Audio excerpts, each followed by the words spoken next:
Ladies and gentlemen, because some of you like to actually hear the patch notes rather than read them, I am back with a look at the Diablo Public Test Realm patch notes for patch 107. Yes, that's right, the PTR is officially available now. If you have never participated in the PTR or you're just not sure how, then I urge you to take a look at my 105 video. I will go ahead and link it into this video for you. The information there is still relevant, even though the patch number is different. Very simple to get in. You'll just have to download the PTR. If you were in the previous PTR, your characters from the previous PTR, oddly enough, have been preserved. So if your live characters have made progress since the last time you played on PTR, simply use the character copy feature and you should be good to go. So alright, let's get into the meat and potatoes here of this wonderful patch. We have details now as far as what has been changed, especially for class balance. Keep in mind this is just the first iteration of the patch and things could possibly change. So the new feature, dueling, is in. We talked about that a little bit. You'll be able to duel one-on-one or up to four-player free-for-all. So there is no team-based combat in this one. In order to do the free-for-all, you simply go to Act 1, and the gentleman you need to talk to, I believe it's Neck the Brawler, he is inside the inn, where you first start your first quest in the game. So talk to him, he'll teleport you to the special zone, and you just commence to fighting. There's really nothing else you need to do there, and you can easily get out through a portal at the north end of the map.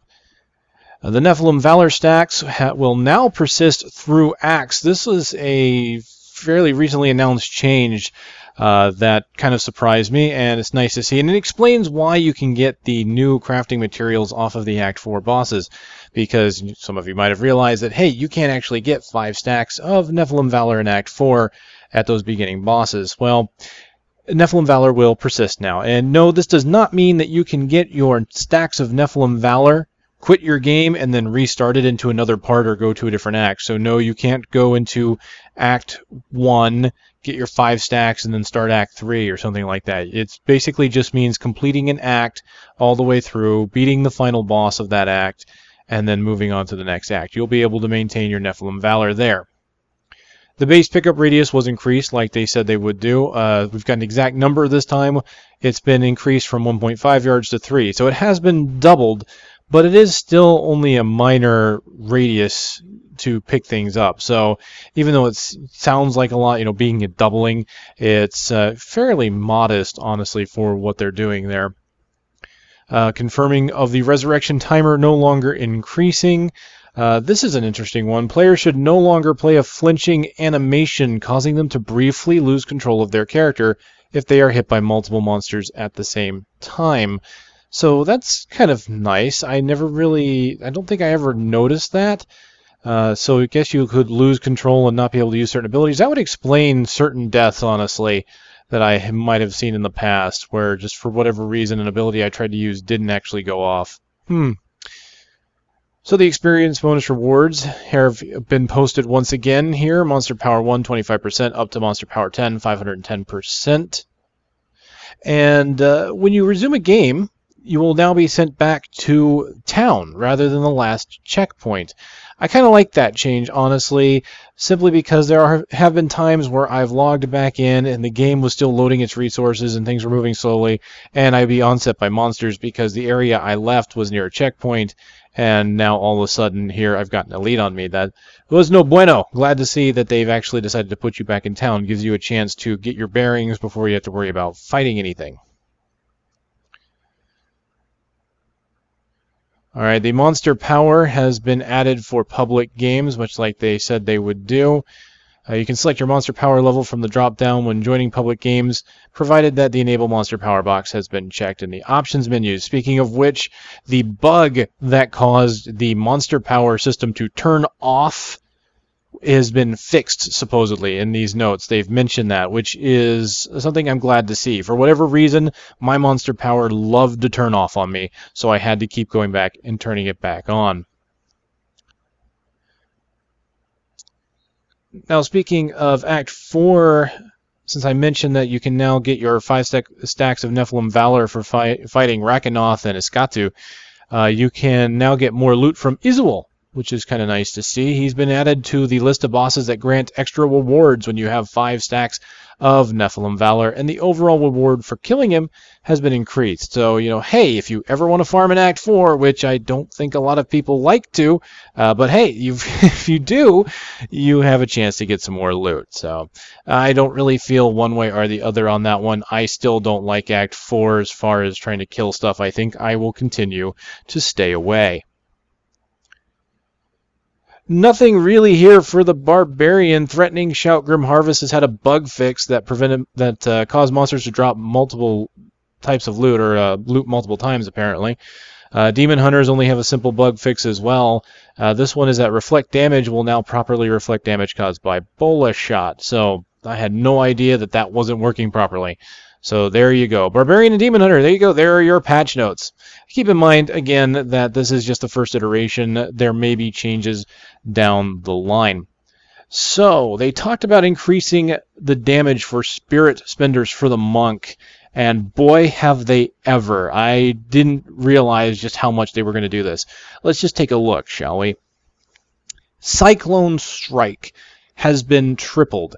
Weapon damage on Cyclone Strike used to be 100%. It is now at 313. Triple damage of Cyclone Strike. Dashing Strike has been a little under doubled. This is 160 damage, has gone up to 303% damage. Exploding Palm. The exploding damage caused from the explosion is now gone from 30% of the monster's maximum health to 50%. That is a massive amount of damage. Half of a monster's life taken away from everything around it when it explodes. So it's looking like they're really trying to open up some of the abilities here for the Monk just by damage tuning. Now, again, what I talked about this last time in the blog. Since the blog did not give us specifics, we now have specifics. So it's really great to see what they've changed. But now that we have the specifics, we can see what they're trying to do. And again, what I mentioned before is that these changes here for this patch really are going to simply be damage tuning. We kind of knew that. The changes to major gameplay, such as giving Dashing Strike additional range or something like that, are changes that are going to take a bit more time to test and balance, and something we're probably not going to see until they release 1.1, the major upgrade. It is possible we could see it in another 0.x iteration, but that's definitely something that they're going to have to spend more time on. Anytime that they change something that's not just a damage value, it's a lot harder to check out the balance and check out how does this skill interact with other skills. What does it do? Does it create an imbalance? Does it create problems that they didn't foresee? Okay, let's move on from here to Inner Sanctuary. From there, we've got the radius increase from 8 yards to 11 on Inner Sanctuary, so a moderate increase there, but they also did increase the damage bonus for Forbidden Palace, and they've also increased the movement speed reduction for Sanctified Ground for that skill. Lashing Tail Kick, like other skills, has been doubled from 235 to 470. Mystic Ally, now this is a nice one. Mystic Ally has been given the same benefits that other classes with pets have received. So the things that Witch Doctors have, the things that Demon Hunters have, Mystic Ally now has. The amount of damage that a Mystic Ally can take from a single hit's been capped. So this is just like the other pet changes we've seen. The cap scales with your health. It's further reduced by your armor and resistances. Additionally, Eternal Ally has had its weapon damage increased from 40 to 60, and the ally has a 100% chance to be reborn after 3 seconds, up from 50%, and the 3 seconds, of course, is a reduction in the cooldown from 5 seconds. So some very nice changes to Eternal Ally. If you've ever thought about trying it, you now might have a reason to. Fire Ally, the cooldown on the Fire Ally special ability has been reduced from 8 seconds to 4, so you're looking at kind of a doubling of the damage per second on that skill. And Water Ally, their special ability now reduces enemy movement by 60% rather than 30%. The cooldown has also been reduced from 8 to 4 seconds for their special attack, so again, doubling of DPS on that one. Sweeping Wind's base damage has been increased from 15% to 20% per stack, so about 15% damage increase overall with full stacks. A Blade Storm has been increased from 20 to 26, and Cyclone increased from 20 to 26 as well. Speaking of Sweeping Wind, it's down further on the patch notes, but there has been a bug fix to Sweeping Wind. Sweeping Wind was not updating the damage and attributes that it got from the player. This was causing an issue that a lot of people consider to be overpowered. For monks, being able to put on a whole bunch of gear that massively increased their DPS, it didn't care about survivability, and then they would activate Sweeping Wind and then switch back to their standard gear. This whole thing was called snapshotting. You basically get a snapshot of high DPS and then switch back to survival, and then Sweeping Wind would do a whole bunch of damage. And not only the damage, but the life on hit and things like that were also scaling with the gear when it was procced, and it would not reduce when gear was changed. So basically, you could sit there with these high stats on this skill and then go back to having survivability. So you could pretty much have your cake and eat it too, as it were. So they've fixed that bug. So if you are a monk, please be advised of that, because if you were using this skill, you might realize that you're suddenly doing a lot less damage, and you could possibly die from this if you're not careful. So I thought I'd give you fair warning on that one. Moving on, Tempest Rush. Weapon damage increased from 85 to 155. Okay, that's nice. I can never really say I saw Tempest Rush as an offensive ability. I guess it's nice to see that it can do some damage, but again, I don't really know how I feel on that one. There are some odd choices when it comes to the damage increases they've done for the monk. Some of them make sense, just others like Tempest Rush, I'm not sure about. Now, speaking of another one that's fairly nice, here's Wave of Light. This one is been increased quite a bit. Its 390% has gone up to 829. 829% weapon damage.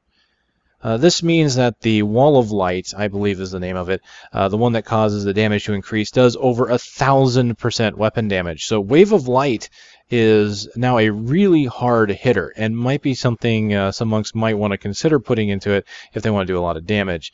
Although my preliminary assessment of what monks feel about this patch is that a lot of these changes, while nice, may not be enough to get them to change from certain builds due to the survivability that they have with current builds. Witch Doctors, minor changes here as well. When they said they were focusing on wizards and monks, they weren't kidding. But this one is actually kind of nice. This is Spirit Barrage. If you've watched my Witch Doctor videos, when I got Spirit Barrage Well of Souls, one thing I kind of reminisce on that one is that the secondary missiles from Well of Souls really didn't hit your primary target. So it was great for groups, but not so much for single target damage. Well, they've made it so that the secondary missiles fired from Well of Souls will now hit primary targets as well. So Well of Souls may actually be very viable against single target enemies. So maybe boss fights and things like that, or even elites. So that's pretty nice to see. Even if it's a minor change, it's one for the better for Witch Doctors. So we're going to go ahead and go on to Wizards now. Active skills, Arcane Orb. We did talk about this one. I wasn't sure Arcane Orb really needed a buff, and it looks like the buff has been pretty modest. It went from 175 to 200%, so not super huge. This also means Obliteration went from 228 to 260. Blizzard seeing some nice changes here. The damage of Blizzard more than double from 210% to 510% over 6 seconds. Not only that, this one's important. The proc coefficient has been increased from 0.01 to 0.0125. A very small increase when you look at it there in raw numbers. However, because Blizzard hits multiple times, that means that you will have more chances to proc life on hit or any other ability from Blizzard. Shock Pulse has received similar love. Now, Shock Pulse is a skill I didn't really care for as a wizard either. I found it to be a little too unpredictable. But they have increased the damage by about 50%, so from 105% damage to 150%. The proc coefficient is the important part here, however. Remember, Shock Pulse fires out 3 different projectiles, and the proc coefficient used to be 0.667, so 66%. It's been increased to 0.8, so Shock Pulse now has an 80% chance to proc anything using that skill, or for example life on hit, you would get 80% of the life on hit value. That's pretty good, especially considering how many projectiles you get from that. This change in proc from 0.6 to 0.8 has also affected, of course, the Firebolt skill rune, Explosive Bolts, Lightning Affinity as well. Moving on to passive skills for the wizard, Critical Mass has had an update here. Critical Mass will now affect the cooldowns of the spells Teleport and Slow Time for the Archon. So you can actually use your Critical Mass in conjunction with your Archon to get those abilities back more quickly. So that could possibly bring out some interesting builds. I really don't know how many wizards go out and use Archon form. I have to admit I haven't been following the wizards as much. So maybe if you want to let me know how that affects you, if you think that's a really good change, let me know. It sounds like it would be kind of neat and might open up some different builds. Temporal Flux here now reduces enemy movement speed by 60%, which is up from its original 30%. And Unstable Anomaly has been given a kind of a change here. Unstable Anomaly used to activate when you went below 30% life. It now activates like other abilities that other classes have, like the Witch Doctor and their Spirit Vessel. It triggers on death now rather than low life, which is quite nice because, if you get hit and you die, it's not going to have a chance to trigger if you went under 30% and died in that one fell swoop. So it's nice to see Unstable Anomaly being brought in line with the other abilities that other classes have. Looking back at Blizzard, due to this bug fix here, Blizzard also allows critical hits to correctly have a chance to proc Arcane Power on crit from your gear.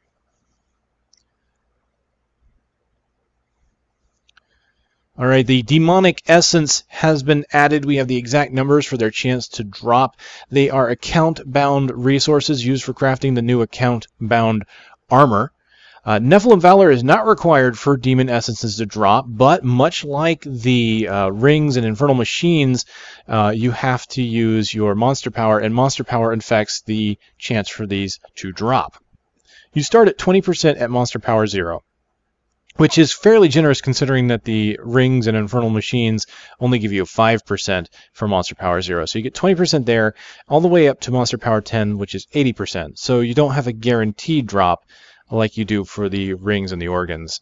But you've got a fairly decent chance there, and honestly, you're probably going to need them, considering it's looking like the gear that you can craft from this, while having a potential to be really powerful, is still subject to RNG, and I've already heard of some people getting some crap builds from, or crap loot from crafting this gear.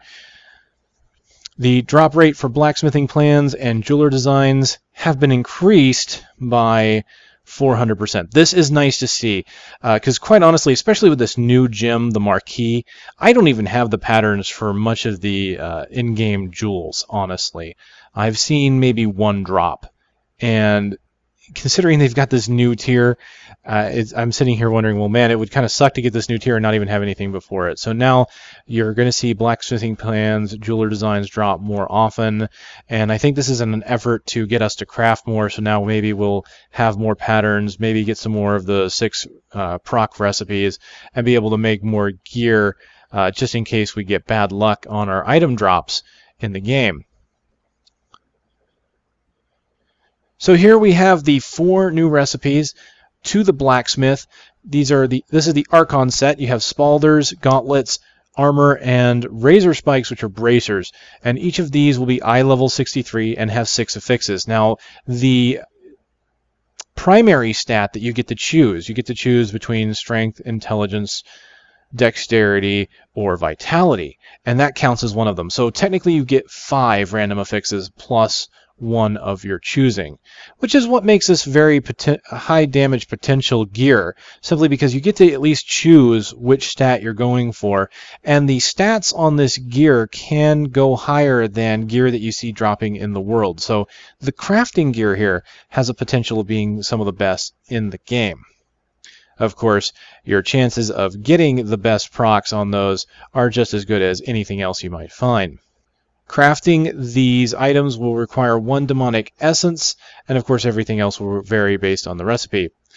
Also, the jeweler recipes, the Covetous Shin has been given a new amulet, so instead of getting the amulet from the blacksmith, you'll get that from the jeweler. Just like the stuff you get from the blacksmith, however, it does allow you to choose 1 primary stat and has 5 random affixes. Crafting this amulet will require 100,000 gold and 1 perfect gem, depending upon the stat you choose, plus 1 fiery brimstone. This is an information that we didn't have before. So this is the one crafting recipe here that requires brimstones. So they are looking at making the amulets a little harder, although brimstones are not terribly uncommon compared to other things out there. So it shouldn't be too bad, but brimstones will probably end up being your limiting component, simply because you have to get lucky with a deconstruction with rare items, or basically to destruct a legendary. So while there may not be terribly uncommon right now, if you're trying to build a lot of these amulets, you're eventually going to need to have a few of them, especially if you have bad luck with the procs as you're making them. Now, looking at the Marquee Gems here, you can see that they progress on the linear scale like they have for all the other gems. The main difference here, however, is in the ruby. The ruby has been given a 150 minimum maximum damage buff to weapons. Now, this is nice. This means that the Marquee Ruby is very viable for weapons, especially for characters that don't want crit builds, such as Sentry Demon Hunters or something like that. If you don't want to rely on crit, you're using abilities that can't crit. This is good. I like to see that. The problem is the Marquees are so expensive. Very expensive. If you look at the bottom there, you'll see 3 Radiant Star Gems, with which I don't even have one of those, to tell you the truth, and 20 million gold plus 1 of the Demonic Essences. The Demonic Essence really is the easiest part of this recipe to get. The Radiant Stars, either you have to have the patterns and have plenty of money to make them, or you have to have plenty of money to buy them on the auction house, plus the 20 million golds. On top of that, you want to be careful what you put this in, because unsocketing a Marquee Gem costs 5 million gold to take out. I had nowhere near this much money, so I have a feeling I'm never going to see this type of item here. But it is an item sink and a gold sink for those people that have been playing for quite a while and have farmed up that much. So we might actually see the gold economy possibly balance out a little bit, at least for a little while, until the Marquee Gems have basically come into the marketplace, and then it should even out. We'll have to see how that plays out. Now, the Ruby, again, I really like the fact that they've done this massive Ruby buff, the 150 minimum maximum damage. That's really cool, but again, for someone like me, I'm not really going to be seeing this gem. And I've made a Demon Hunter build that I like that uses sentries. And I would like to be able to use a gem that would help me benefit that. And it really just, it kind of disappoints me that they're only making this really strong ruby for the Marquee level, and all the rubies before it have not been given similar love. If they could get the linear curve here to basically affect all the other rubies, I would be very happy. I would love to use a ruby on characters that are not based around getting a lot of crits. This would make the ruby also a very valuable item to have for weapons, rather than emeralds just being the be-all end-all. Hopefully they'll consider that and possibly upgrade the rubies going forward on lower tiers. So I talked a little bit earlier about the crafting plans and dropping off of bosses, including bosses like Rakanoff, that you normally couldn't get 5 stacks of Nephilim Valor. So these are the jeweler designs and other rare recipes. The plans for the blacksmith as well. You have a 50% chance of getting the recipes as long as you have 5 stacks of Nephilim Valor, and they drop off of the mid-range bosses, not the end act bosses. So Spelton King, Spider Queen, Magda, Zoltan Kuhl, Gom, Saida, Rakanoth, and Izual. The armor is the only one that you will not find, as it can be bought from Squirt the Peddler for 1.5 million gold. These recipes are not account bound, so you can farm them and possibly sell them, but judging by the 50% chance, I have a feeling they will not be super expensive to grab, as people will probably find a whole bunch of these. Here's a nice quality of life change for you guys. Holding shift while buying health potions will attempt to purchase 5 potions at once. That's kind of nice, as I tend to need to buy quite a bit of potions if I've been out farming and needing health. Although 5 doesn't seem that much, it's nice to see. It saves on a few clicks there. Follower items below eye level 60 no longer drop in Inferno. That's another nice one, so you can actually gear up your followers if you prefer to play solo. And Gold Skin has been nerfed. It's got a limit on the number of times it can proc on a single target. Also, it will not proc on enemies that don't drop loot, so it's not exploitable like it used to be. Interesting of note here, looking at further item changes, Squirt the Peddler no longer sells dyes.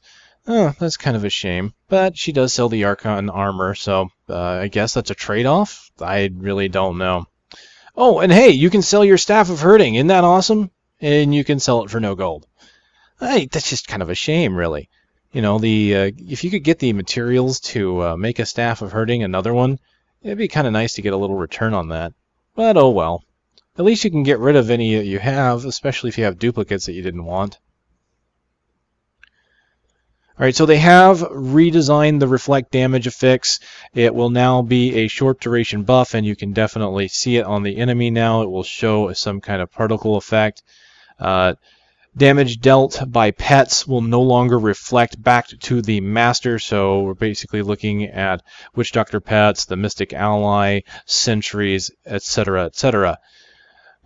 Damage dealt by the Molten Affix has been reduced by 40%, and damage dealt by Plagued has been increased by 120%. Wow, that is a massive boost to Plague, and only a minor, well, I say minor, 40% is pretty decent, but not nearly as much of a drop to Molten.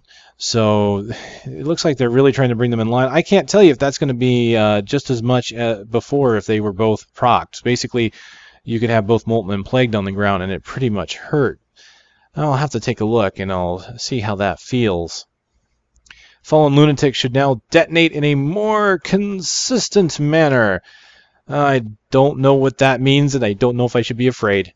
Well, moving on.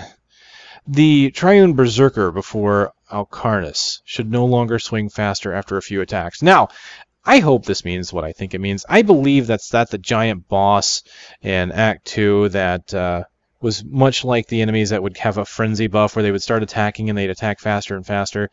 I remember that sub-boss swinging so fast that you couldn't even see it and dodge out of the way, and I had lost so many characters to that. So if that's what I believe it to be, I am very happy to see this change to him. Now, speaking of other enemies being made a little bit easier to handle, we have the Key Wardens here. Now, this is for only Inferno difficulty. Basically, they've nerfed the Key Wardens for everything but Inferno to make them a little easier to deal with for characters leveling. So, for example, the Act 2 Key Warden Scar should only use Mortar in Inferno. The Act 3 Key Warden Zarith should only use Rain Corpses in Inferno. And the Act 4 Key Warden Nekarat should only use Earthquake and Charge in Inferno. I don't think those would be the ones I chose for Nekarat, to be honest. I would think of any ability I would want to get rid of from Nekarat would be his Fire AoE. That seems to be the one that kills me the most. That would have been my personal choice, quite honestly. Well, oh well, it's not my patch, right? So, for those of you who have been trying to collect rare monsters and have been impeded by the bugs in the game, you should now know that rare sand dwellers will now spawn in Forgotten Ruins, champion plague swarms will now spawn in Kryder's Outpost, and Champion Fallen Cur will spawn in the Storm Halls. So moving on to the user interface here, legendary items have a new minimap icon. So if you remember in the last patch, they basically made it so that legendary drops would show as a ping on the minimap, and they'd have a column of light, which was great for helping you to find legendary items as they dropped if you were moving quickly. So now they've got a new icon that makes it easier to see, because you could easily ping the map with, like, dropping a banner, for example. That would ping the map, or so basically your objectives would be pinged on the map. So it might not be easy to tell if that ping on the map is a legendary or something else. So now there's an icon, and I'll have to see in the testing, but the icon should hopefully be persistent now, and it will stay on the map as long as you're in the same zone as the item. Now, keep in mind, as it says here, that this only works for legendary items dropped by monsters, possibly the environment. I imagine it would be monsters in environment, and not by players. So a player can't troll you with that and drop some kind of legendary way back and have you run all the way back just because you saw the icon on your map. So you can see here from the basic bug fixes, as I mentioned, the monster power option resetting has been fixed, thankfully. And a few other changes there that are pretty much minor. So that's pretty much it. A lot of changes here. Not too bad as a patch, honestly. I want to see more changes that are less just changing of damage numbers, but again, I kind of understand that as this being kind of an incremental patch while they work on the major changes to 1.1. It just feels like the communication of those changes and the implementation of those changes are just taking a very, very long time. And I'm hoping to see maybe a bit more transparency from Blizzard regarding changes that they're going to be making to the game, especially for character classes like the Monk, where damage changes, while nice, are not really the fundamental issue with the class. So hopefully we will see more from them on that. And hopefully we'll see more from them about what's going on with PvP. This dueling thing, quite honestly, while a cute distraction, is simply that. It's not anything meaty. And keep in mind that this dueling thing was added very recently. The multiplayer that we've seen, such as at BlizzCon, was in for quite a while, and that was Team Deathmatch. Dueling was only recently considered due to player feedback.